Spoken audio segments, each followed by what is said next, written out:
আমাৰ heart throw' যাক কয় হাৰ্ট থ্ৰ' জুবিন গাৰ্গৰ যি আকস্মিক মৃত্যুৱে আমাক সকলোকে যথেষ্ট দুখ দিছে।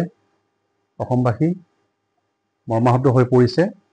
গতিকে তেখেতৰ মৃত্যুৰ আমি ন্যায় বিচাৰিছোঁ আৰু এই ন্যায় অতি সোনকালে ইয়াৰ ন্যায় দিবৰ বাবে মই বিশেষকৈ আমাৰ সন্মানীয় মুখ্যমন্ত্ৰী ডাঙৰীয়াক আহ্বান জনাম আৰু সমূহ অসমবাসী ৰাইজেও যাতে এই ন্যায়ত সহযোগ কৰে তাৰ বাবে মোৰ ফালৰ পৰা আহ্বান জনাম।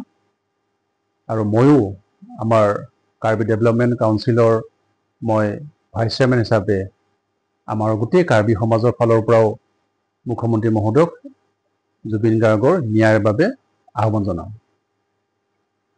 আৰু আপোনালোকৰ যি ফাৰ্ষ্ট নিউজ আছাম তৃতীয় বৰ্ষপূৰ্তি তাৰ বাবে মোৰ ফালৰ পৰা অভিনন্দন জ্ঞাপন কৰিছোঁ। জানিবলৈ পাইছোঁ অহা 19 তাৰিখে আপোনালোকৰ এই বৰ্ষপূৰ্তি উদযাপন কৰিব আৰু আপোনালোকৰ যি জয়যাত্ৰা এই বিগত 3টা বছৰত আপোনালোকৰ মই নিউজবোৰ পাইছোঁ, নিউজবোৰ চাওঁ আৰু আপোনালোকৰ নিউজবোৰ খুব সুন্দৰভাৱে উপস্থাপন কৰে আৰু সত্যনিষ্ঠতাৰ ওপৰত আপোনালোকৰ যি নিউজবিলাক দিয়ে ভাল লাগে আৰু অনাগত দিনতো তেনেকৈ আপোনালোকে আগবাঢ়ি যাওক আৰু অসমত এই নিউজ চেনেলবিলাক সকলোৱে যাতে আদৰি লয় তাৰ বাবে মই সকলোকে আপোনালোকৰ এই চেনেলটোক মই আহ্বান জনাইছোঁ।